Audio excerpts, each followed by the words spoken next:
আমি কোয়েল আর আমার ড্রিমল্যান্ডে তোমাদের সকলকে স্বাগত। আজ আমি আবারও করব সেই বোতল আর্ট। তো চলো শুরু করা যাক। আমার আগের বোতল আর্টের ভিডিওটা তোমাদের সবারই খুব ভালো লেগেছে, তাই আমি আজও নতুন ধরনের একটা বোতল আর্ট করব, যেটা খুবই সিম্পল আর ইজি।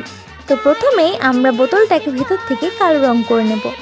তারপর একটা মিডিয়াম সাইজের জবা পাতার ওপর গোল্ডেন কালার করে সেটাকে সেই বোতলের ওপরে ছাপ দেব।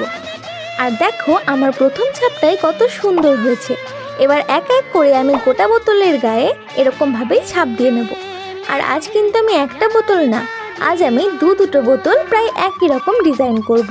তোমরা বোতল দুটোকে দেখে জানাও যে আজকের ডিজাইনটা কেমন হয়েছে, আর আমায় বলো যে আমি নেক্সট ভিডিওতে কি বানাবো। আজকের ভিডিওটা যদি ভালো লেগে থাকে তাহলে একটা লাইক করে দাও আর আমার চ্যানেলটাকে সাবস্ক্রাইব করে দাও। তো আজকের মতো টাটা, দেখা হচ্ছে নেক্সট ভিডিওতে।